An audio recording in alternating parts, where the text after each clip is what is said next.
네, 우리가 지난 시간에 그 고린도 후서 5장 그 1절로 10절 부분을 좀 봤었죠. 네, 두 주에 걸쳐서 봤었는데 특별히 그 말씀은 왜 우리가 시간을 따로 구분해서 봤었습니까? 그 우리가 마태복음 18장 그 21절부터 봤었던 그 맥락 가운데, 그죠? 어떤 맥락이었습니까? 주여, 형제가 내게 죄를 범하면 몇 번이나 용서하여 주리까? 7번까지 하오리까?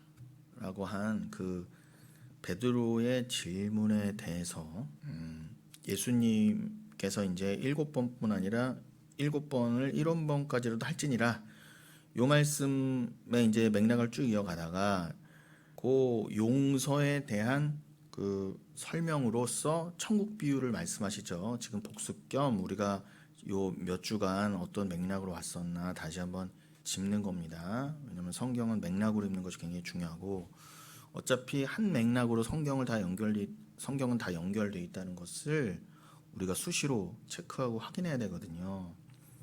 그것만이 우리가 성경을 제대로 읽고 말 그대로 구원에 이르는 그 말씀으로 받을 수 있는 유일한 길이기 때문에 그렇습니다.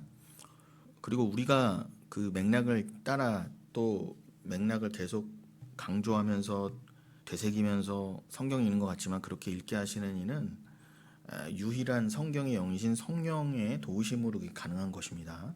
도우심이라고 하기엔 부족하죠. 그분의 주체적인 온전한 인도하심에 의한 것입니다. 그래서 대표적으로 사도 요한이 계시록에서 4번이나 나는 그 성령의 인도함을 받는다, 성령의 감동을 받아 또 성령의 인도함을 받는다라고 엔푸뉴마티를 4번이나 강조했어요. 그게 우리식으로 하면은 직역은 성령 안에서지만 그게 우리나라 번역에서는 성령에 감동되어 인도되어라고 번역되었다고 그랬죠. 그도 그럴 게 계시록 19장 10절에 가면은 예언의 영은 즉 성령은 오직 예수에 대한 증언만 하시는 영이다 그래요. 그러니까 우리가 지금 나눈 대로 그냥 성령은 막연한 영이나 내지는 그냥 누구 일개 목사의 표현으로 성령은 우리를 뭐 온전히 주관하십니다, 뭐 말씀의 영입니다가 인간의 말이 아니라 성경에 기록된, 즉 지금 사도 요한을 예로 들었지만 사도 요한은 그건 하늘에서 들린 음성을 그냥 기록한 거예요. 그건 하늘의 설명이라고요. 성령은 예언의 영인데 그 예언은 오직 예수 그리스도에 관한 것만이 예언이다. 그러니까 여러분, 자꾸 성령을 뭐 내가 주관한다, 뭐 성령 받아라, 성령 받으면 그냥 예언하고, 아니 방언하고 예언하되 그 예언도 그냥 내가 원하는 예언, 이 땅에서 내가 필요한 것을 받는 걸 자꾸 예언이라고 하는 건 무당적인 그 교회나 목사들이 이렇게 주고받는 거예요. 거기에다가 몰려간다고요? 그 성도도 아니죠. 근데 이제 뭐 일반적으로 성도라지만 정확히는 그냥 신자라고, 일반적인 말로 정말 신자. 불교 신자도 신자라고 그러고 이슬람 신자도 신자라고 하니까요. 특별히 이슬람 신자는 무슬림이라고 그러죠. 다 동일한 공통점이 뭐예요? 가짜 교회나 그런 종교들도요. 다 자기가 원하는 예언 받으러 가는 거잖아요. 우상한테 빌려가는 거 아닙니까?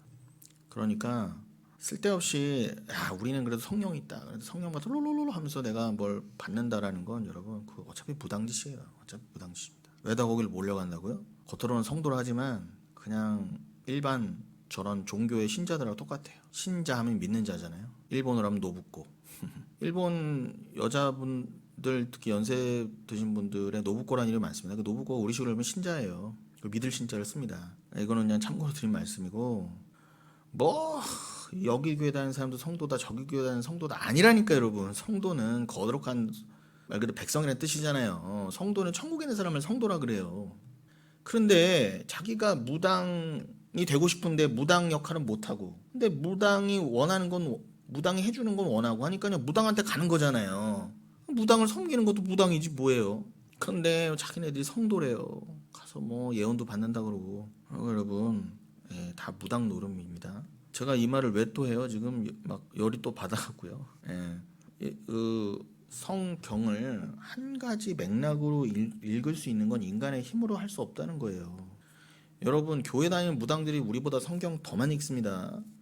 통일교 신천지도 똑같은 성경 읽어요. 여러분, 많이 읽는 거로 자꾸 대결하려고 하지 마세요. 여러분은 어차피 그들 못 이겨요. 그리고 여러분들이 뭐 그 사람들보다 기억력이 더 좋아요, 아니면 뭐 더 똑똑해서 말씀을 더 많이 외웁니까? 거기 다니는 사람들도 막 헬라어 히브리어도 있고 막 영어 성경, 일본어 성경 다 볼 텐데 뭐 라틴어 성경까지. 근데 여러분들은 한국어 성경도 겨우 소화하시잖아요. 어떻게 경쟁하시려고 그럽니까? 그들과 여러분의 차이가 뭐예요 도대체? 그러니까 그런 행위에서 차이점을 찾으려면 여러분 답이 없습니다. 한 가지 차이, 유일한 차이, 하나님이 유일하게 구분하시려는 기준, 네가 성경을 어떻게 읽느냐예요. 하나로, 독생자로, 진리로, 예수로 읽느냐. 지금 우리 수요의 진도에 따르면 뭐 마태복음, 뭐 로마서, 고린도후서 어떤 데를 읽어도 하나로 한 맥락으로 보느냐. 그 한 맥락으로 읽게 하시는 이는 누구라고요? 그게 바로 진짜 성령이라고. 그러니까 여러분이 성경을 한 맥락으로 보고 계시다. 그럼 여러분 성령 받으신 거 맞아요. 자꾸 여러분들만큼 그러시면 안 돼요. 저 성령 받은 거 맞아요. 그것도 한두 번이지. 누가 여러분한테 큰 돈을 빌려갔다가 여러분들이 탕감해 줬어요. 여기 지금 18장의 예처럼 뭐 1만 달란트 빚진 사람이 있었어요. 여러분한테. 근데 여러분이 그 사람의 그 빚을 탕감해 줬어요. 저 같으면 100만 원 탕감해 주기 힘든데 이 사람은 뭐 수백억 수천억의 돈을 예를 들면 그 정도를 탕감해 준 거라고요. 아무 조건 없이. 그러니까 빈 문서를 찢어줬어. 그런데 그 용서를 받은 사람이 그 탕감을 받은 사람이 자꾸 여러분한테 와서 저 탕감 받은 거 맞죠? 저 용서 받은 거 맞죠? 아이 그래 맞아. 넌 용서 받았어. 너는 구원 받았어. 구원이 좀 뭡니까? 여러분 빚에 평생 눌려본 사람은 알아요. 그 빚에서는요 구원 못 받아요 여러분. 죽을 때까지 갚아야 돼요. 죽어도 안 돼요. 대대로 자기 배우자 자식들한테 물려줘야 된다고 이거 빚을요. 1원도 남으면 안 돼요. 1원도 빚진 건 빚진 거예요. 그 법이 여러분을 계속 쫓아다닌다니까요. 빚 갚으라고. 절대 못 벗어나요. 그 빚은. 왜 하나님이 그런 세상에 우리를 두셨을까요? 그 빚의 무서움을 알으라는 거예요. 죄의 빚, 사망의 빚이 얼마나 무서운가. 그럼 여러분한테 그걸 탕감해 줬는데 와서 저 이거 빚 없는 거 맞죠? 한두 번이지 그것도. 자꾸 와서 대문다고 생각해 보세요. 저 용서받은 거 맞죠? 그러면 여러분 아이 화가 나서라도 야 다시 그래 다시 빚 져 너 빚 가져와 다시 그렇게 억하심정으로 생길 거 아닙니까? 그러니까 여러분 저 성령 받은 거 맞죠? 이것도 한두 번이지. 저 구원 받은 거 맞죠? 이것도 한두 번이지. 근데 하나님은 우리가 자꾸 그렇게 또 궁금함에 빠지고 의혹에 빠지고 미혹에 빠지고 흔들릴 때마다 도대체 이 하나님은 어떤 하나님이길래 7번이 아니라 그 7번에 70번까지라도 그렇다고 여러분이 그래 나는 언제든 용서받을 수 있으니까 또 죄져야지 그렇게 살 수 없는 것처럼 저 구원 받았어요? 저 성령 받았어요? 이건 무의식적으로 내지는 그냥 습관처럼 심심하면 이런 식으로 여쭤볼 수는 없어요. 정말로 내 죄가 늘 드러나서 하나님이 이런 저도 정말 용서해 주신 게 맞습니까? 라고 하는 그런 의미로 하나님께 정말 감사한 의미로 그걸 고백하는 거는 괜찮겠지만 내가 진짜 용서받은 게 맞나? 아씨 나 진짜 천국 가는 게 맞나? 이거 있을 수 없다는 얘기예요. 이거는 뭐 상식적으로도 맞는 얘기입니다. 자 돌아가면 이 한 가지 맥락 그것을 확인하려고 지금 복습 겸 되짚는 거예요. 바로 지난주 끝부분까지만이라도 그러면 그 종들과 결산하려고 하던 슈나이로 로고스 말씀을 매듭지려고 하는 거래를 청산하려고 하는 누구와요? 그 종들과 그것을 결산하던 임금 그 임금이 곧 천국이다라고 예수님이 하신 말씀 그 말씀을 왜 하셨다고요? 베드로가 몇 번까지 도대체 용서를 해주면 좋겠습니까? 그거에 대한 답을 주시면서 헵도메콘타키스 헵타 7번에 70번까지라도 그 답을 주시면서 거기에 덧붙여서 그 천국 비유를 해주신다고요. 그러니까 그 산술적으로는 490번의 그 용서 그거는 단순히 490번을 의미하는 게 아니죠. 그 온전한 용서를 말하는 겁니다.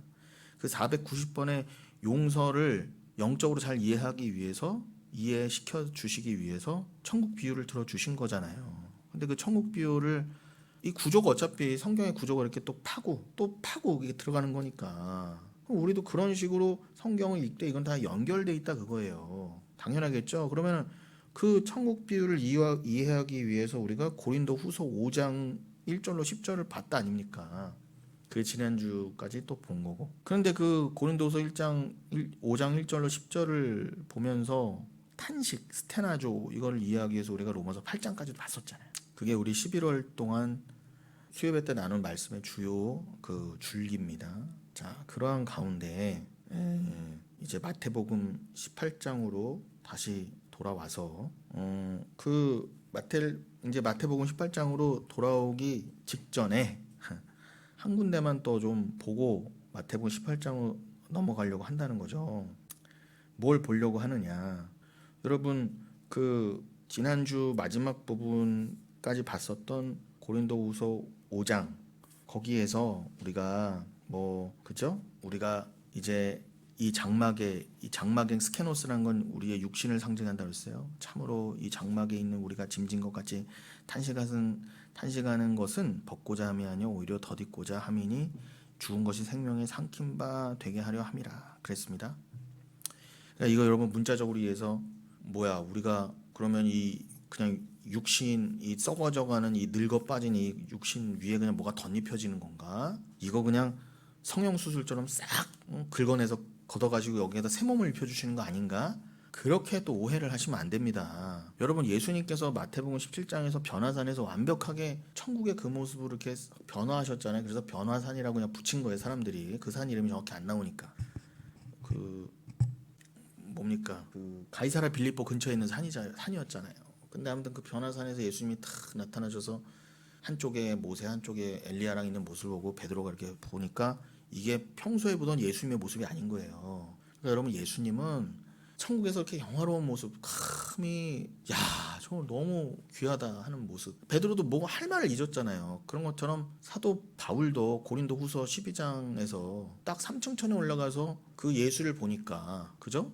천국을 보고 왔다고 하지만 3층천을 보고 왔다는 건 3층천이고 천국이고 지금 마태복음 18장의 표현을 하면 예수님이 천국은 곧 하나님이라고 그랬으니까 사도 바울도 하늘에 올라가서 이게 천국이구나 천국이 하나님이구나 하고 보고 왔다는 거 아닙니까? 근데 하나님은 곧 예수고 예수가 곧 하나님이니까 사도 바울은 딴 거 보고 온 게 아니라 천국 갔다 왔다는 건 예수 보고 왔다는 거예요. 그런데 베드로가 변화산에서 이렇게 할 말을 잃었던 것처럼 사도 바울도 뭐라고 했다고요? 가히 이 땅에 어떠한 고매한 수준 높은 말로도 형용할 수 없는 그 모습이다 하고 내려왔단 말이에요. 천국은 예수는 하나님은 그런 곳 그런 분이다. 이것도 다 인간 수준 아닙니까? 그러니까 여러분 이게 우리가 지금 나누는 이 수준도요. 그렇게 했을 때 그러면은 그 인간의 말로는 도저히 형용할 수 없는 그 수준을 조금이나마 우리 수준으로 이해시키시려고 고린도후서 5장에서 뭐라고 했다고요? 썩어질 우리 몸이 장막이고 이 위에 덮인 거다. 그랬으면 이거를 다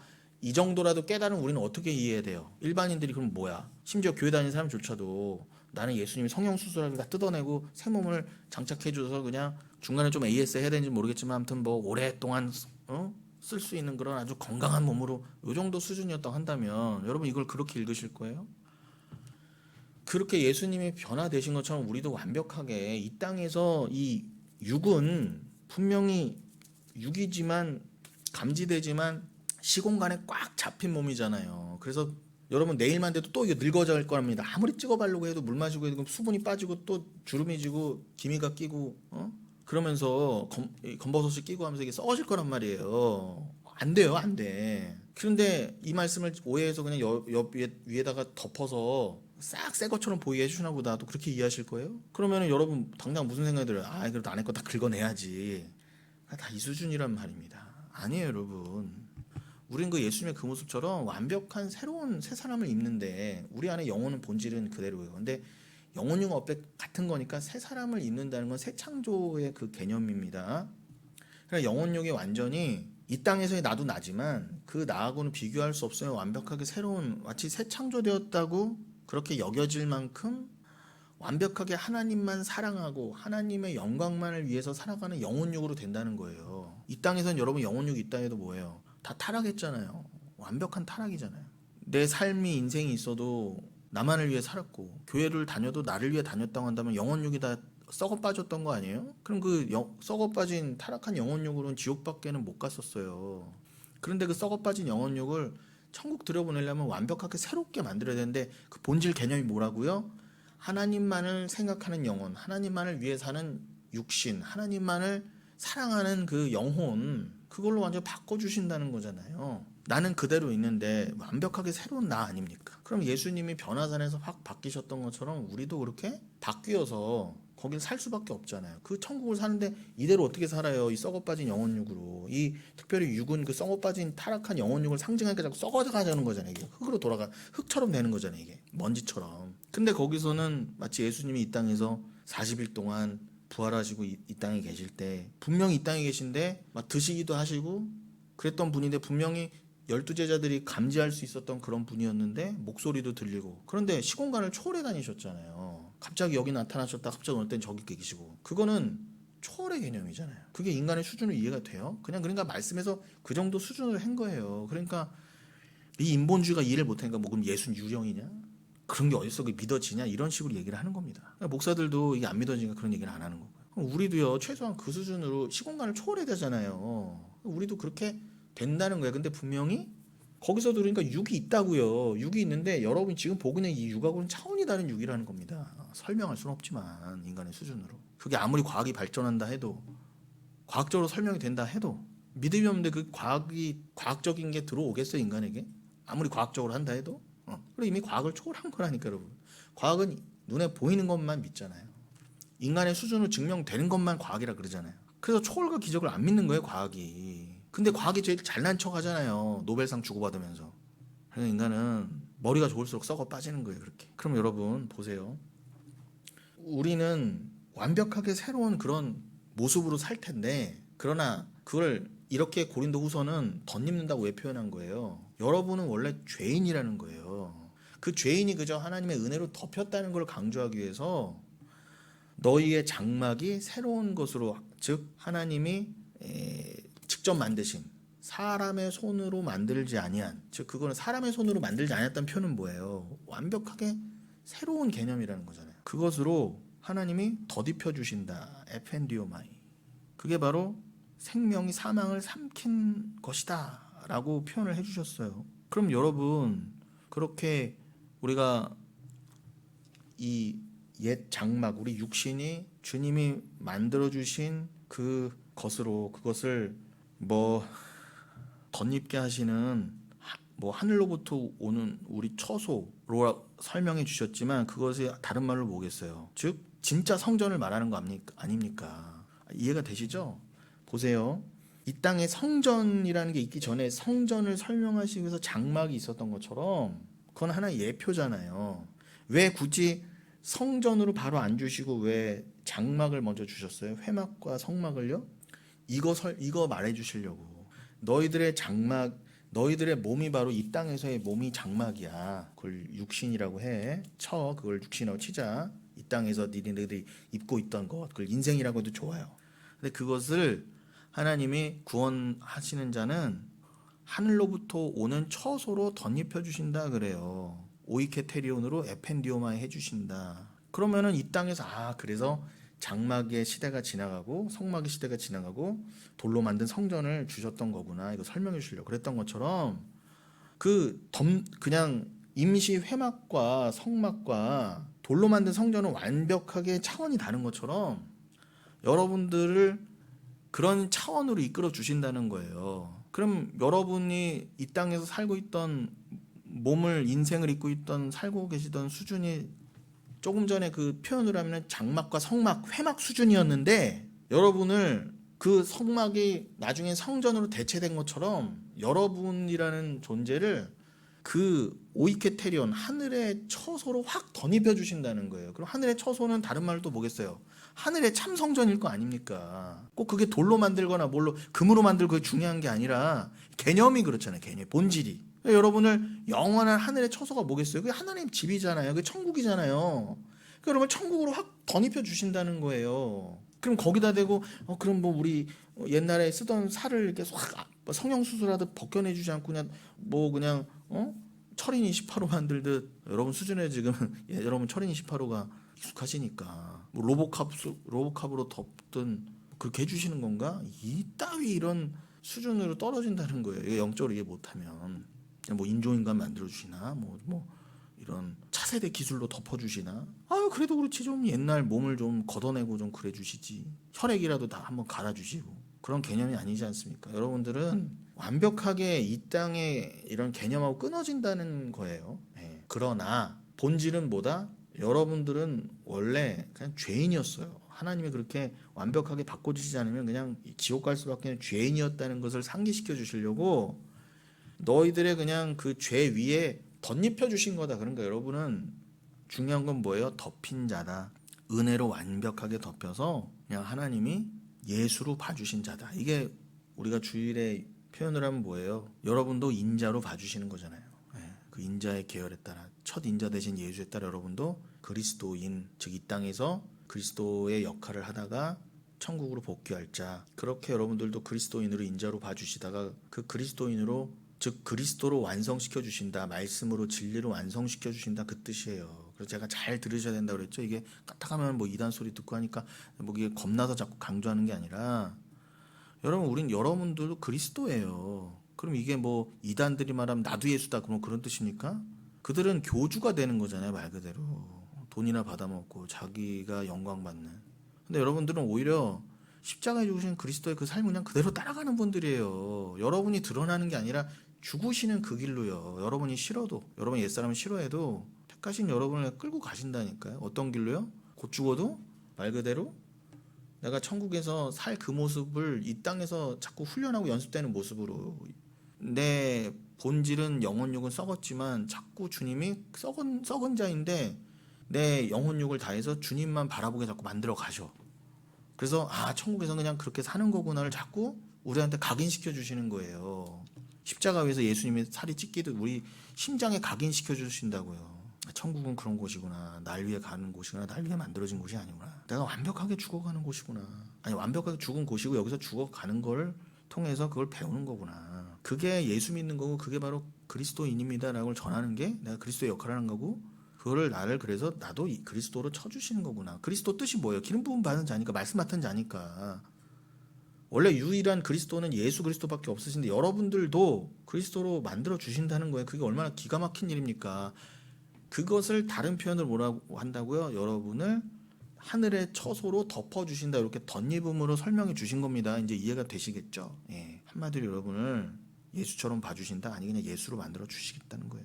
정확히는 그리스도로. 예. 여러분도 그리스도에 의해 나음을 받았고 여러분들도 말씀을 낳는, 또 다른 그리스도를 낳는 교회로서. 예. 이걸 또 어떻게 더, 그냥 우리 지금까지 나누어온 그것을 다 이해하신 바라면, 함께 성령을 받으신 자라면, 비록 함께 영혼교회를 처음부터 같이 우리 안 있었다 한 분들이라도, 그냥 인터넷으로 유튜브로 유언이 들은 분들이라도 이건 이해가 반드시 된다고 믿습니다. 안 돼도 할 수 없고요. 그냥 주가 하실 일이에요. 저는 근데 더 이상 어떻게 한국말로 쉽게도 못하겠어요. 그래서 근데 그것을 위해서 탄식한다 그래요. 우리가. 그래서 우리가 탄식은 어떤 탄식? 이거 말씀 믿어지는데 그럼 이게 언제 완성될까?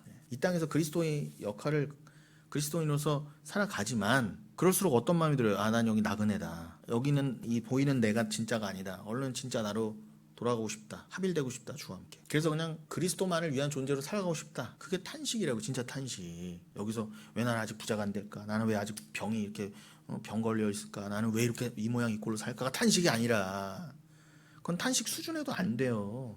오히려 그렇게 탄식하는 인간들을 탄식하신다 그러잖아요. 다시요. 진짜 탄식은 뭐예요? 스테나조는 로마서 8장의 26절을 본 것처럼 그냥 저런 하나님을 전혀 모르는 사람들이 심지어 가짜 교회 다니면서 나는 교회 다니는데 왜 이 모양 이 꼴로 살아 하는 거는 관심도 없으세요. 하나님은요.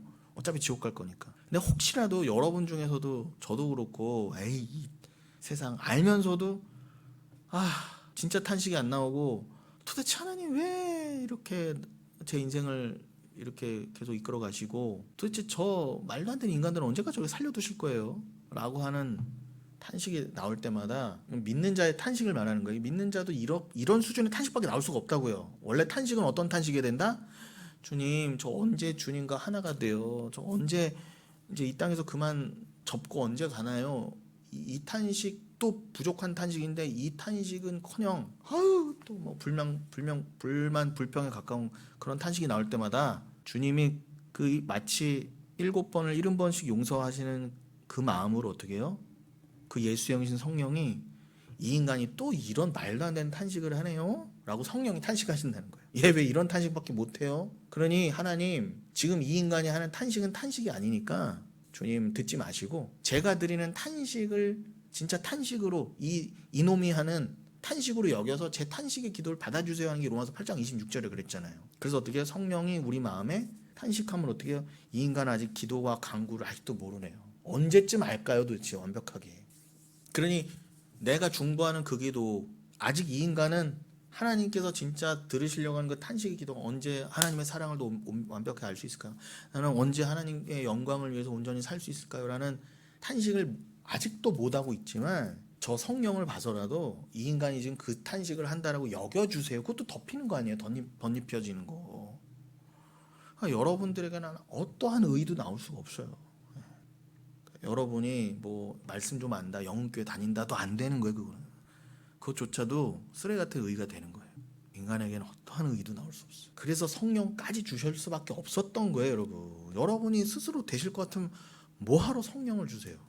그리고 그 성령을 주시기 위해서 반드시 필요했던 과정이 뭐예요?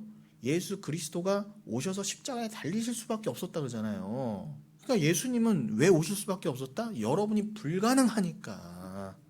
여러분이 스스로 깨닫고 스스로 성령께서 하실 일을 스스로 하고 여러분이 스스로 하나님 원하시는 탄식을 하실 것 같으면 뭐하러 성령이 주어지고 그 성령이 주어지기 위해서 뭐하러 예수님 십자가에 달리시냐 이 말이에요. 그 십자가에 달리셔서 왜 예수님이 절명하시면서 우리에게 성령을 전달해 주실 수밖에 없었는가. 요거는 요 어간에도 주일이나 수요 펌에서 요즘 더 강조했던 바지만 다시 한번 제가 헬라어를 자세하게 들어서 그거를 오늘 말씀드릴 거예요. 자, 그러면 이런 맥락 가운데 이 지금 설명드린 그 맥락을 이어가려면 그래서 고린도 후서 5장을 지난주에 봤지만 우리가 또 보고 있는 겁니다. 거기서 지금 그 덧입혀짐 에펜디오마이가 4절이었잖아요. 그러면은 그 5절에 뭐라고 되어 있습니까? 곧 이것을 우리에게 이루게 하시고 보증으로 성령을 우리에게 주신 이는 하나님이시라. 그러죠? 그러니까 여러분 왜 주셨다고 그래요? 여기서도 성령을 보증으로 아르라본 성령 보증으로 주셨다 그러잖아요. 이 보증이 하신 일이 뭐예요? 그러니까 제가 지금 말씀드린 거예요. 우리를 위해 대신 탄식해 주시고. 그러니까 하나님은 여러분을 왜 구원하신다? 성령이란 보증 때문에 해주시는 거예요. 여러분 보증금 내면 반드시 거래 이루어지는 거랑 똑같이 요즘 보증금 내도 사기당하고 막 사기치고 하지만 그러니까 진짜 보증이에요. 진짜 보증. 절대로 물릴 수 없는 그 보증을 말하는 거예요. 그러니까 하나님이 여러분을 구원하시는 이유는 한마디로 또 뭐라고 할 수 있다는 거예요? 성령을 주셨기 때문에. 성령으로 인을 쳤다는 건 뭐예요? 내가 너는 반드시 구원한다. 야, 내가 아들 피값을 보증으로 줬잖아. 그게 성령이야. 그거니까요. 그럼 여러분이 성령 받았다는 걸 로로로로로 할 수 있었겠는 게 성령 받은 게 아니라 심지어 오늘도 여러분 내가 성령 받은 거 맞나 이렇게 의심할지라도 여러분의 의심과 믿음의 수준에 두지 아니하시고 하나님은 여러분에게 성령을 주신 본인의 보증으로 여러분을 끝까지 구원하신다 그거예요. 그러니까 여러분의 잘남이나 여러분의 뭐가 없어요. 아무것도. 예. 여러분이 뭐 이걸 보증으로 삼아주세요. 그리고 여러분이 뭐 보증금으로 하나님께 뭘 예탁해 놓은 게 있어요. 여러분 목숨을 갖다 맡기신 게 있어요. 뭐 자식을 갖다 바친 게 있어요. 뭐 여러분 피를 갖다 놓은 게 있어요. 없을 뿐더러 그것도 안 받으시는 거예요. 여러분 보증으로 절대로요. 그러니까 이삭도 안 받으신 거라고요. 필요가 없다니까. 눈에 넣어도 안 아픈 아들 갖다 줘도 하나님은 필요 없다 해요. 그러니 우리가 뭘 드릴 수 있어요, 여러분 도대체. 드릴 것도 없지만 드리려고도 안 하잖아요, 여러분. 나 하나님 건데도. 그러니까 이게 얼마나 심각한 겁니까, 여러분. 그래서 여러분 예배 드리고 자꾸 드려보라고 하는 거예요, 하나님이. 마치 구약시대, 율법시대 자꾸 재물 바쳐라가 뭐였겠어요. 그러니까 니들이 진짜 재물을 드릴 수 있는 인간이 아니야 라는 걸 드러내시려고 하셨던 것처럼 오늘날도 겉으로는 제사의 형식, 율법의 형식은 아니지만 본질은 가야 된다고요. 그러니까 자꾸 예배 드려라, 헌금 드려라 하시는 거라고 하나님이요. 왜요? 여러분 의를 쌓는 게 아니라 이건 내가 드릴수록 안 되는 거구나 이거는. 내가 드릴수록 이거 진짜 드림이라는 거는 불가능하구나를 아시라고 역설적으로. 뭘 드려봐야 알죠. 안 된다는 걸. 그러니까 드리라고 하시는 거예요. 뭘 필요해서 바치라고 하시는 게 아니라. 하나님은 이삭도 안 받으셨는데 여러분들 아들도 안 바치시잖아요. 못 바치시잖아요, 여러분. 근데 억지로라도 하나님이 받아내시려고 바쳐라 하시겠어요? 마음은 이미 드릴 마음도 없는데. 그리고 자발적으로 드릴 수도 없을 뿐더러 억지로 내면 더 안 받으시고, 억지로 낸들 여러분들이 뭘 얼마나 내놓을 수 있냐는 거예요. 제가 왜 자꾸 후벼 파요? 인간은 안 된다를 아시라고. 그러려고 제가 이렇게 휘벼 파는 거예요, 자꾸. 제 성격이 좀 못되기도 했고 후벼 파는데 저 후벼 파요 저는 잘. 누군가는 해야 될 일입니다. 그럼 여러분, 보증으로 성령을 우리에게 주셨다는 게 그렇구나. 그러니까 성령을 주실 수밖에 없었고, 그 성령 덕분에 나는 하나님께 드려진 바가 되고, 하나님은 그냥 나와 내 모든 것을 받으신 걸로 여겨주시는 거구나, 이렇게 가야 되는 거예요. 근데 기가 막힌 건 여러분, 여기에 보증으로 성령을 우리에게 주셨다 했을 때 주신이 디도미라고 돼요. 디도미. 몇 번 들어보셨죠? 디도미의 또 변형형이 이제 파라디노미죠. 근데 지금 제가 이걸 왜 언급하느냐, 지난주까지 고린도후서 5장을 다 봤다고 하면서도 왜 보느냐, 말씀을 늘 봐도 또 새롭기도 하지만 이 부분을 제가 강조하기 위해서 더 언급한 거예요. 이 파라디노미를 강조하기 위해서. 여러분, 그도 그럴 게 제가 시간상 최대한 간략하게 말씀드리면 또 여러분들이 또 헷갈리시거나 좀 어려워하실 수가 있으니까, 더더욱 제가 이거를 언급하는 이유가 뭐냐, 잘 들으세요. 이 고린도후서와, 그러니까 고린도후서 5장을 왜 봤다고요? 우리가 마태복음 18장을 잘 이해하기 위해서. 그런데 그 마태복음 18장, 정확히는 21절 이하를 잘 이해하기 위해서 우리가 몇 주간 고린도후서와 함께 봤는데, 이 마태복음 18장을. 근데 그 마태복음 18장 요 중간 이하의 시작의 원인, 그게 뭐였다고요? 21절에 주여 형제가 내게 죄를 범하면 몇 번이나 용서하여 주리까, 요거 있잖아요. 그럼 몇 번이나 용서하여 주리까, 용서해 주다, 요게 아피에미로 돼 있어요, 헬라어로. 이게 아주 중요한 말이에요, 아피에미. 그래서 제가 아피에미는 이런 뜻이 있는데 뭐 그 중에 어떻게 이렇게 설명할 수 있지만, 제가 조금 설명 방법을 달리하면, 아피엠이란 말은 굉장히 폭넓고 특별히 신약 성경에서 아주 중요하게 쓰이던 말인데, 특별히 마태복음 18장 21절에서는 어떤 의미로 쓰이는 거예요? 용서하여 주다, 용서해 주다, 이걸 아피엠이. 근데 이 아피엠이를 단순히 용서해 주다 정도로만 이해하면 또 이게 너무 협소하다는 거예요. 그러니까 여러분이 좀 마음을 넓히시고 생각을 넓히시고 뇌를 막 굴리셔야 돼요. 전 나이 들어서 그러지 마세요. 뇌는 자꾸 쓸 수 있어요. 쓰면 쓸수록 발전돼요. 그리고 원래 이 사유를 할 때 뇌는 가장 활발한데 피곤하지만 그때 뇌는 좋아해요. 그리고 전 나이 먹어서 애들하고 달라요. 목사님은 40대고 나는 몇십 대니까 안 돼요가 없어요. 여러분, 다 의지의 차이라니까요. 제가 신학교 때 가보면요, 다 은퇴하시고 뭐 5, 60대 이렇게 오는 분들도 많았어요. 늦게 신학하신 분도 있잖아요. 저는 아직 그때 20대였거든요. 28 때 시작했으니까 신학을. 그것도 늦은 거였지만 그분들에 비하면은 한 20, 30년 빠른 거였잖아요.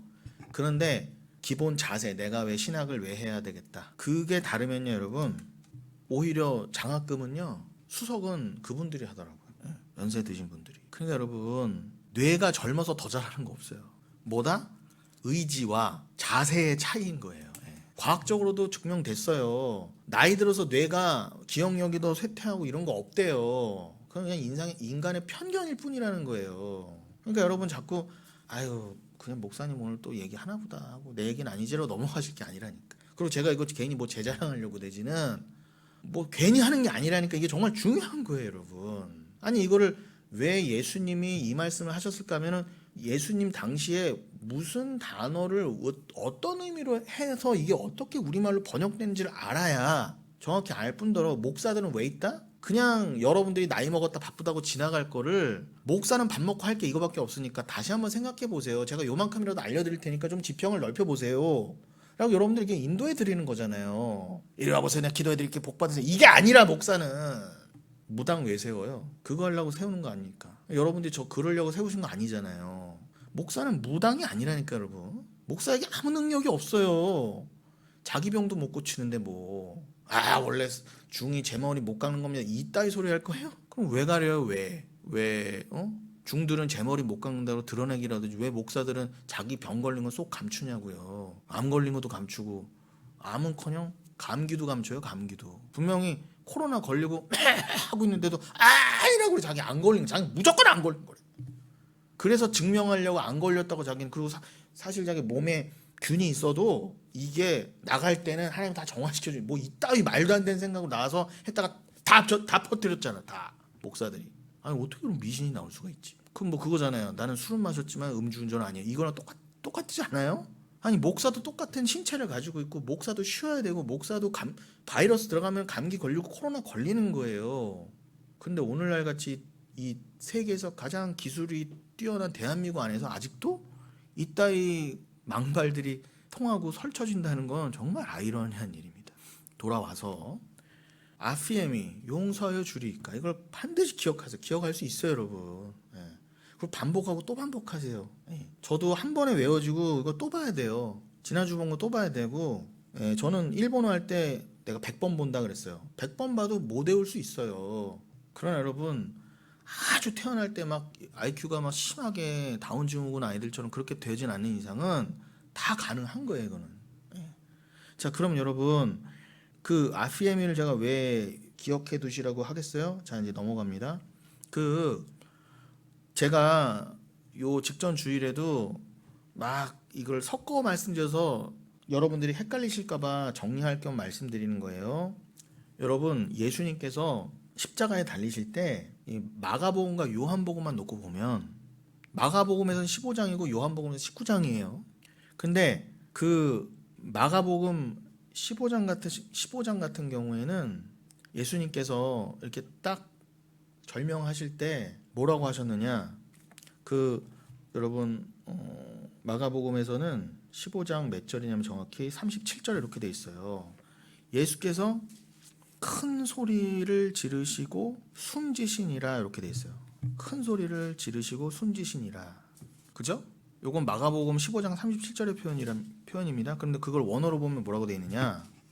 예수께서 폰에 메가스, 그 큰 소리, 그 메가스라는 단어가 쓰였다고 주일에 말씀드렸죠. 이게 정확히는 마가복음 15장 얘기였던 거예요. 제가 두서없이 막 시간상 빨리빨리 말하느라고 여러분이 정확히 구분 안 해드렸지만 오늘은 제가 시간을 들여 정확하게 말씀드리면 마가복음 15장 37절에서는 예수님께서 큰 소리를 지르시고 숨지시니라 되어 있는데, 여기서 큰 소리가 폰의 메가스인데 이 메가스라는 게 그럼 예수님이 어떤 의미로 우리는 다 잘못 이해해요? 이걸 막 읽으면 예수님이 이렇게 돌아가셨다 그러면 뭐라고 하셨을까? 여러분 상상되세요? 아프다! 내가 갈래라고 했을까? 네, 그런 건 아니겠지. 그러면은 조금 더 발전한 뭐가 돼요? 내가 다 이뤘다! 하고 가셨을 것 같다라고 생각할 수 있지만 그 의미가 아니에요. 이거는 정말 위대한 말씀을 예수님이 이 땅에 오셔서 마지막 완성의 장면이잖아요.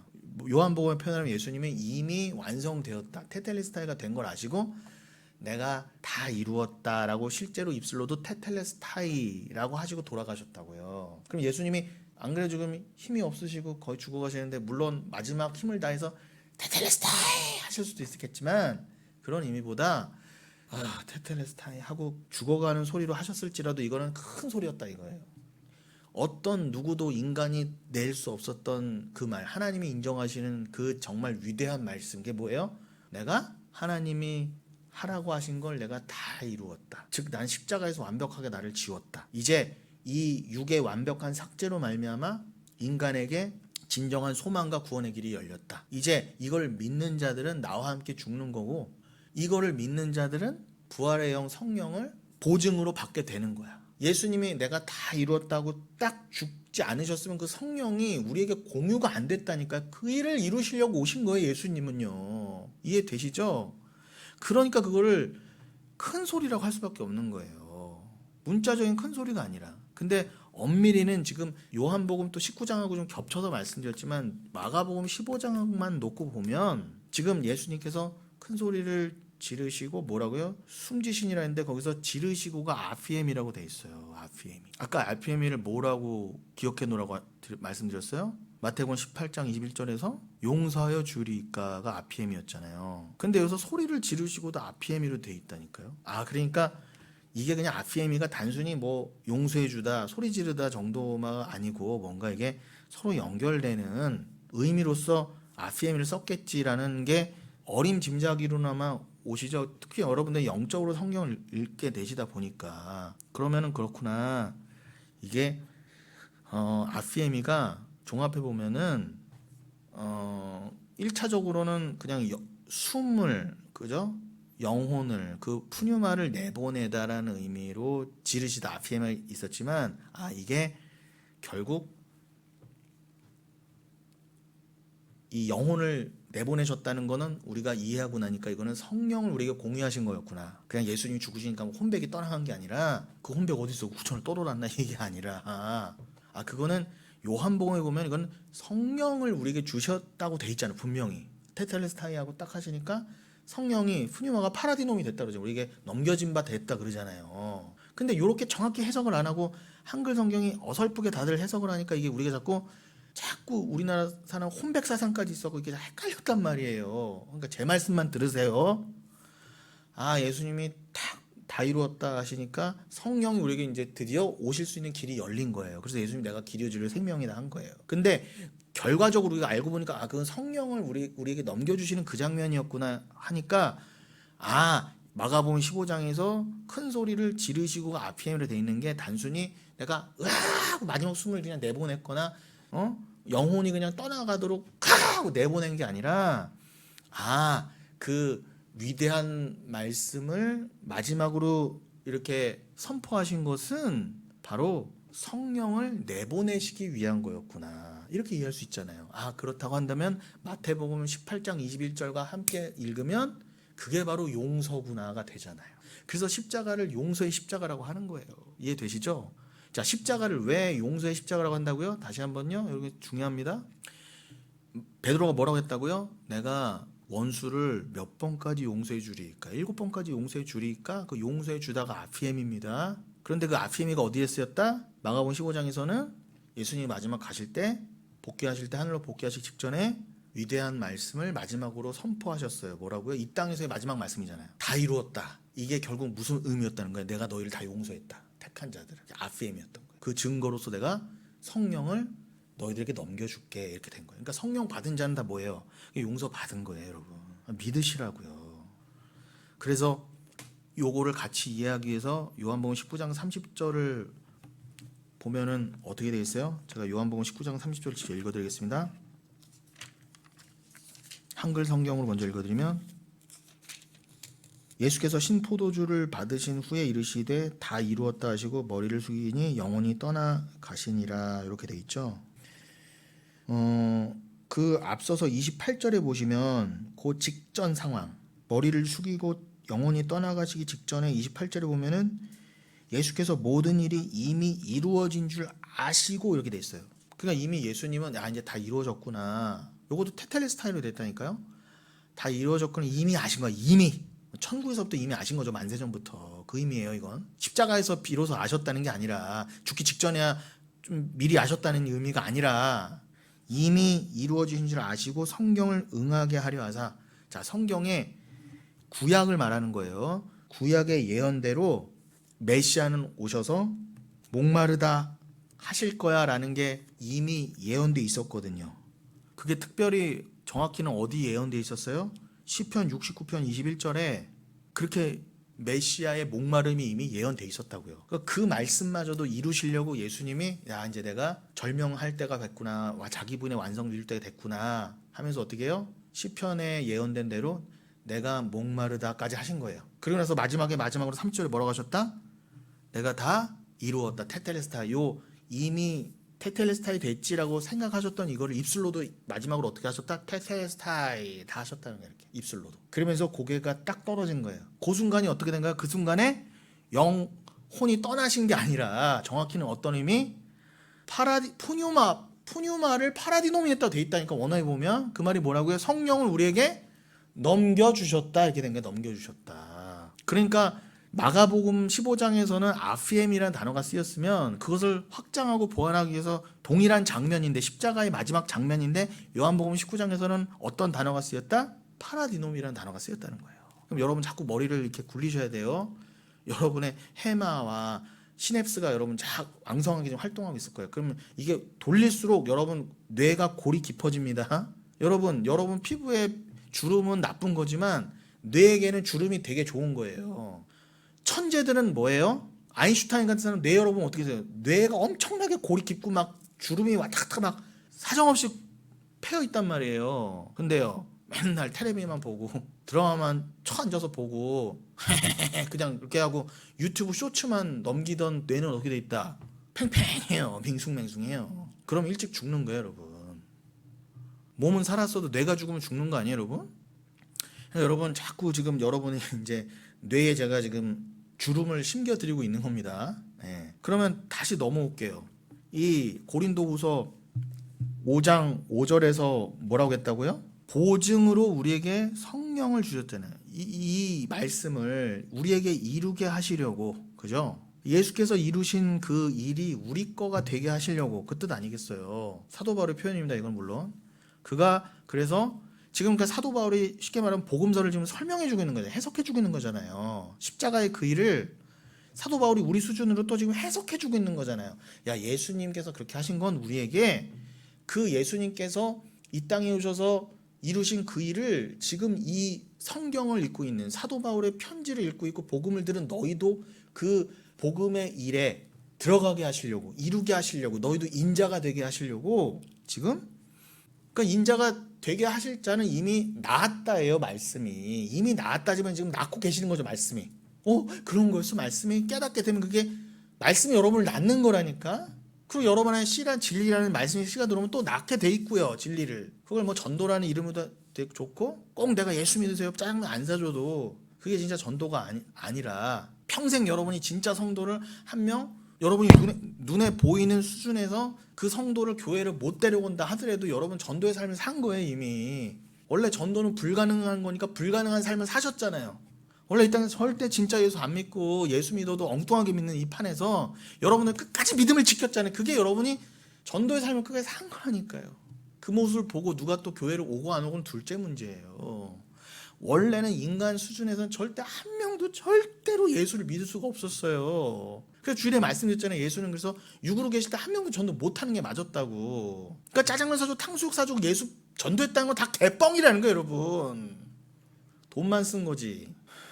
그게 불가능하니까 예수가 죽으신 것처럼 그냥 여러분들 죽어가시면 돼요. 그 모습을 보고 누군가는 저게 진짜 예수 믿는 거구나 알 수도 있지만 몰라도 괜찮아요. 여러분이 일단 구원 받았잖아요. 그럼 된 거잖아요. 여러분을 전도한 거잖아요. 그리고 여러분이 씨를 받았으면 그 씨는 반드시 잉태하게 돼 있어요. 그러니까 여러분이 살아있는 동안은 모를지언정 여러분이 이 땅에서 뿌린 씨는 반드시 열매 맺게 돼 있어요. 그건 여러분 때에 못 볼 뿐인 거예요. 그래 아브라함한테 그러잖아요. 별을 봐라, 바다의 모래를 봐라. 이삭 하나 보고 갔잖아요. 근데 이미 하나님이 이삭 하나에 다 담아두신 거예요. 이삭은 예수라 그러잖아요. 가라지 4장에서 이삭은 예수를 예표한 거였다. 그래서 아브라함이 받은 건 이삭 정도가 아니라 그리스도를 받은 거라 그러잖아요. 그 씨를 이삭을 받았다는 거. 그럼 여러분들도 말씀을 받았다는 건 그 여러분 겨자씨 하나라도 심겨지면 엄청나게 나무가 크게 되고 많은 말씀 열매가 맺혀지는 것처럼 여러분들은 미미한 거 받은 거 같고 내가 받았나 싶기도 하고 내가 한 명도 전도 못했는데 이런 생각밖에 못할지언정 여러분 진짜 말씀을 받았으면 그 씨는 반드시 심겨져서 어떻게 해요? 이미 천국에서 만개했다 이거예요. 여러분 지금 못 보고 하긴 아직 못 봤을 뿐이 아니라 보증을 받았잖아요. 성령을 받았잖아요. 그 성령이 씨라면서요. 그럼 여러분들은 사과나무 하나를 심고 어디 농사 지을 때 하다못해 텃밭에 뭘 심을 때도 무슨 믿음으로 심어요? 그 씨를요. 이게 반드시 때가 되면 내가 물 주고 하면은 때가 되면 반드시 열매를 맺을 거란 믿음으로 심으시잖아요. 그것도 하나의 작은 믿음이잖아요. 그런 것처럼 여러분의 성령의 씨가 들어오면 그건 당연히 열리는 거예요. 아니 밭에서 소작물이 나오는 건 믿으시면서 왜 여러분 안에 씨가 심겨서 그게 결국 주님이 창대하게 하신다는 걸 왜 못 믿으세요? 근데 아브라함은 보는 건 이삭 하나였지만 눈을 열어주셔서 그 이삭 안에 그 씨가 바로 그리스도인데 그거는 천국이야라고 다 보여주셨잖아요. 그럼 여러분들도 믿으세요. 내가 전도도 하나 못했는데 아직도 혹시 묶여 계신 분이 있습니까? 영혼교회도 다니게도 뭐 전도라도 한 명이라도 끌고 와야 되는데 누구라도 이런 생각 제발 노연하세요. 제가 언제 여러분 보고 누구 데려오세요. 이번에 새신자 전도 축제라도 하고 이런 거 보셨어요, 여러분? 그냥 여러분이나 신경 쓰세요. 여러분 하면 끝까지 천국 가는 거야. 그러다가 누구 주님이 계획하는 가운데 여러분들의 삶을 통해 누군가 하나 붙여주면 여러분들이 가만 계실 분들이에요. 뭐 누가 하지 말래도 짜장면에 탕수육 사주면서 불러오실 거잖아요. 아, 이게 좀 하나님이 주신 기회일 수도 있다. 여러분 재산을 팔아서라도 그 사람을 위해서 헌신하실 거 아닙니까?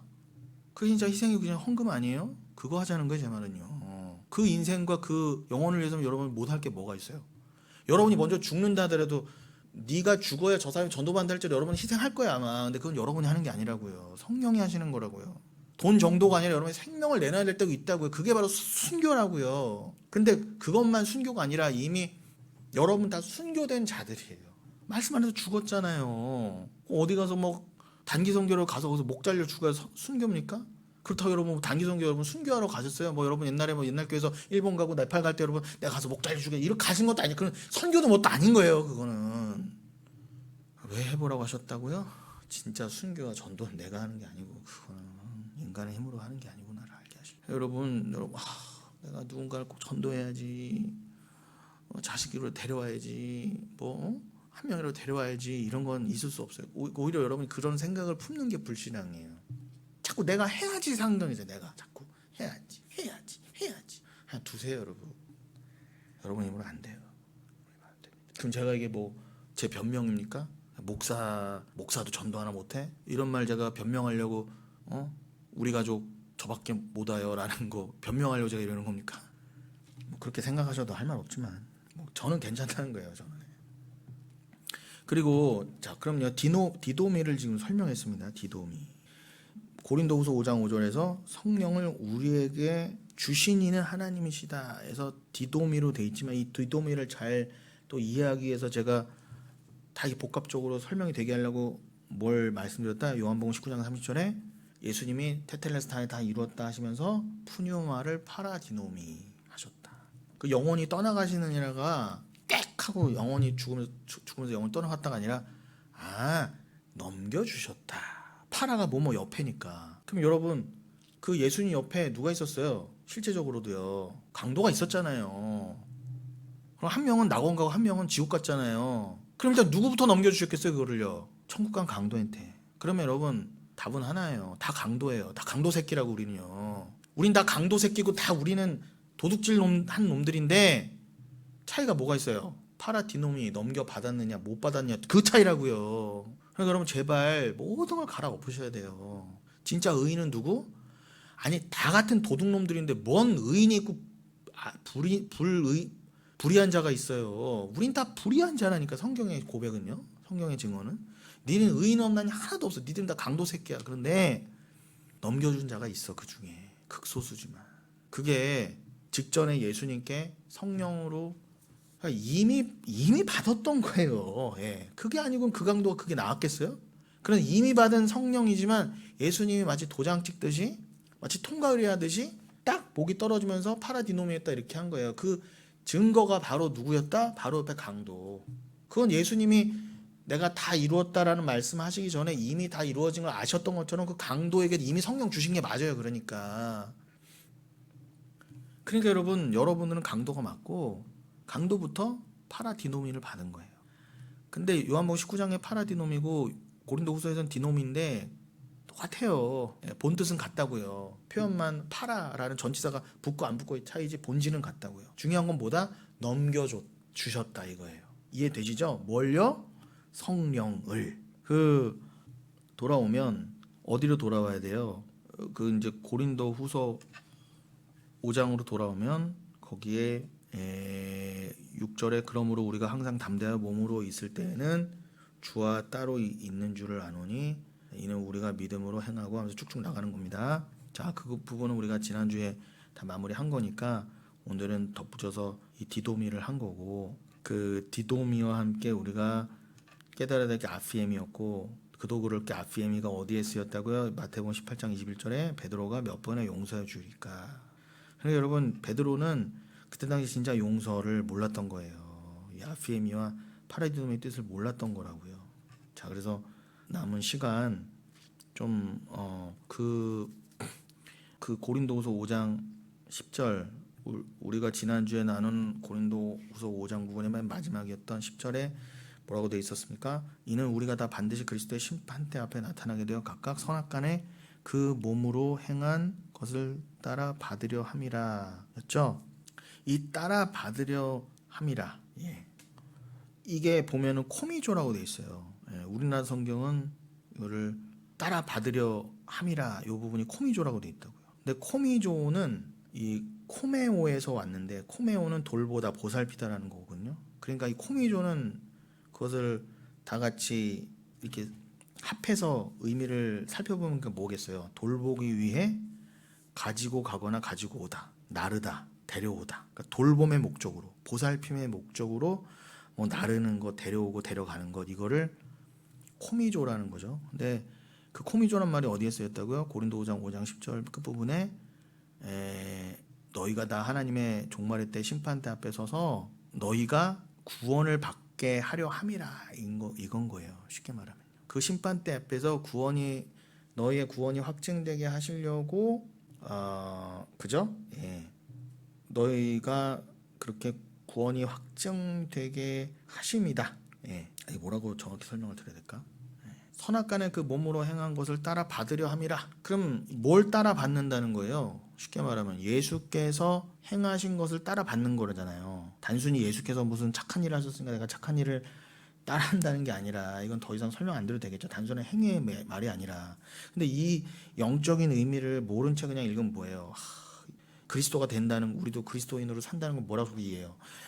예수가 가난한 자를 돌보시고 병자를 고치신 것처럼 우리도 롤롤롤롤 하면서 막 안 되는 능력 발휘해서 착한 일하고 다른 사람 손 얹고 병자도 고쳐주고 광화문도 나가고 자꾸 이렇게 헷갈린다고요. 그게 아니라 성경에서 말하는 유일한 행위가 뭐예요? 예수가 육신을 입고 오셔서 행하신 그 일, 십자가에 달려 죽으심. 그래서 이것만이 진리다. 자, 선악간에 이 선악을 판단하는 기준은 이 십자가밖에 없다라고 선악의 기준을 세우시고, 그 성령을 받은 자들로 하여금 그 십자가를 기준으로 좌로나 우로나 치우치지 않게 하시게 된 그 일이요. 우리에게 이루신 그 일. 그게 진짜 행위라고요. 그럼 우리도 정확히 그 예수를 따라서 그 행위를 하게 돼 있다, 그 뜻입니다. 그럼 그게 무슨 뜻이겠어요? 우리도 그리스도인으로 살면서, 더 정확히는 우리도 그리스도로 살면서 이 땅에서 자꾸 내가 죽어져 가는 걸 당연히 여기면서 고난 가운데라도 기쁨으로 내가 가진 씨를 자꾸 주는 거죠. 말씀을 주면서 나부터가 살라져 가는 게 뭐예요? 선악간에 흔들리지 않고, 그래, 예수 믿는 것만이 선이야, 이것만이 천국이야, 예수 안 믿는 게 악이고 예수 안 믿는 게, 사랑하지 않는 게 지옥이야만을 누가 뭐라고 해도 꼭 붙들고 가는 그 삶, 그게 우리들의 진정한 행위라고요. 그게 바로 우리 몸에 맡겨주신 행위란 말입니다. 여러분이 뭐 짜장면 사주고 탕수육 사주는 건 둘째 문제고요. 그거 하라고 몸 주신 게 아니라 본질은. 그러면은 그렇게 하게 하시려고 우리를 돌보시고 보살피시면서 우리를 지금까지 인도하신다. 그 예수의 행위를 우리가 행위가 되게 하도록 따라받게 하셨다. 그건 주가 이루실 일이다. 그게 고린도후서 5장 10절의 말씀과 동시에 거기에 코미조란 말이 쓰였다는 것입니다. 그래서 이게 코미조가 돌보기 위해, 1차적인 뜻이 돌보기 위해 가지고 가다 가지고 오다라는 뜻이 있다고 그랬죠. 그래서 누가복음 7장 37절 같은 데 보면은 여인이 향유 옥합을 가져왔다 그러잖아요. 그게 가져왔다가 코미조라고 돼 있어요. 그럼 거기에 엄청난 의미가 들어가 있겠죠. 여인이 향유 옥합을 가져온 건, 누가복음 7장의 향유 옥합은 그 요한복음 12장의 그 마리아 아닙니다, 여러분. 마르다의 동생 마리아가 아니라 또 다른 여인이에요. 이 여인은 어쨌거나, 그러니까 향유 옥합 도유 사건 최소 2번 이상이란 말이에요. 그러니까 향유 옥합 딱 깨서 예수님 발에다 붓고 한 거는 마리아만 한 게 아니라고요. 그 나사로의 동생 또 여인이 있었어요. 누가복음 7장 그 여인 말하는 거예요. 이름은 모르겠지만. 근데 그 여인이 예수님께 향유 옥합을 가져와요. 그럼 향유 옥합이 뭘 의미한다고 그랬어요? 옥합이 깨지면서 흘러나오는 본질. 그러니까 예수가 십자가에서 바삭 깨지신 거예요. 그럼 예수가 입고 오신 몸은 옥합이었던 거예요. 그러니까 여인이 와서 옥합을 탁 깨는 걸 두시고 자꾸 그걸 막는 놈이 누구였다? 사탄 마귀, 가룟 유다였고, 십자가를 막은 거 아닙니까? 근데 그 인간이 뭐라고 변명했어요? 그거 팔면은 300데나리에 나오고, 이 연말에 그냥 못하는 이웃들이나 나눠줄 것이지. 입에 발린 말하는 게 사탄이라고, 여러분. 그거 근데 우쭈쭈 해줄 거예요? 우리도 연말에 뭐 이렇게 어디 가서 이렇게 연탄이라도 쌀이라도 사서 가자? 몰래 하시라고요. 하실 거면 대놓고 하지 마시고 제발 사진 찍지 마시고. 그럼 변명이에요. 그런데 교회가 그런 거 해야 된다 그러고 그럼 몰래라도 하던가. 그러니까 교회가 해놓고도 욕먹는 거예요. 얼마나 가짱했어요 세상이 볼 때. 저거 좀 했다고 자랑한다 그러고 통일교 신천지는 더 많이 하고 나중에 보면 그래도 교회는 또 그거 해놓고 뭐 해요? 돈을. 그러니까 그 정도 수준으로. 근데 다 세상은 다 돈으로만 그걸 돈 자체로만 자꾸 보고 야 그 돈이면 우리 의도 세우고 다른 사람도 돕고 그러니까 다른 사람 돕는 거는 그냥 변명일 뿐이라니까 그런 인간들 변명일 뿐이에요. 진짜 이렇게 이웃을 사랑하면 몰래 그것도 다 털어서 빚을 져서라도 그 사람 살리던가 허연 말에 조금 해놓고는 가론 유다 같은 말 아닙니까? 마음 아닙니까? 근데 어쨌거나 여인이 옥합을 가지고 다 뭔가 코미죠. 근데 여기 보면은 그 여인이 향유 옥합을 가지고 왔다는 걸 보면은 또 중간태로 돼 있어요 이게. 여러분 정말 힘들죠? 여러분 힘드시죠? 그럼 집에서 또 듣고 들으세요. 그리고 여러분 제가 어차피 같은 말 또 반복하고 또 반복하잖아요. 여러분 아주 그냥 지겹도록.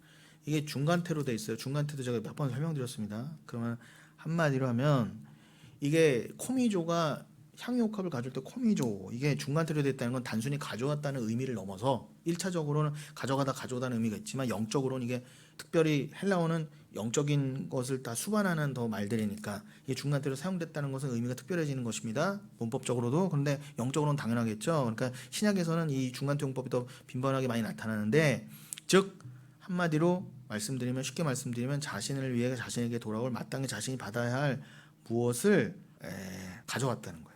보상으로 받는다는 의미가 강조된 거죠. 그럼 이거를 더더욱 그 여인의 행위와 합쳐주면 이게 뭐겠어요? 단순히 아유 내가 복 받아야지 내가 예수님께 칭찬받아야지 했다는 게 아니라 예수님께서 당연히 받으셔야 될 그것으로서 가져왔다는 거예요. 이 중간태가 들어갔다는 건 그렇게 해석될 여지가 있음과 동시에 우리는 그렇게 성경을 중간태를 읽어야 된다고요. 이거는 여인이 자기를 위해 가져온 게 아니라 예수님을 위해 가져왔구나로 우리는 읽는 눈이 열렸다 이겁니다. 쉽게 말하면.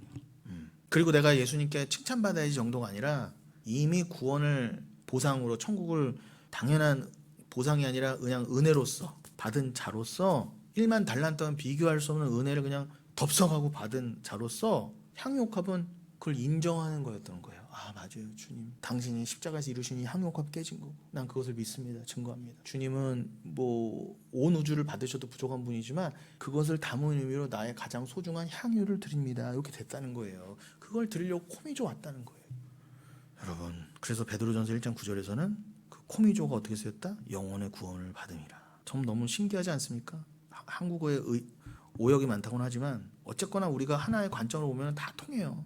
그렇구나. 여인이 향유옥합을 가져온 거는 결국 예수께서 그 향유옥합을 받으시기에 유일한 분임을 찬송하고 인정하는 의미로 가져왔다 한다면 그것이 바로 진정한 행위고 그래서 우리가 영혼의 구원을 코미조했다라고 사도 베드로는 표현한 거구나. 그리고 히브리서 11장 19절에서는 아브라함이 이삭을 돌려받았다고 할 때 또 코미조라고 돼 있어요. 그러면은 아브라함이 이삭 바친 것, 향유옥합, 우리가 영혼의 구원을 받는 것 이게 다 연결되는 거잖아요. 어떻게 연결되는 건 이제 여러분의 언어로 정리하세요. 제가 다 던져드렸으니까 굳이 또 제가 입 아프게 아니 힘들어 죽겠어요. 더 이상 말씀 안 드리겠습니다. 그럼 여러분들이 아 이게 그런 의미구나라고 영적으로 반드시 의미가 올 거예요.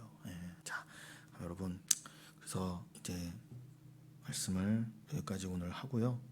다음 시간에 또 이어서 하겠습니다.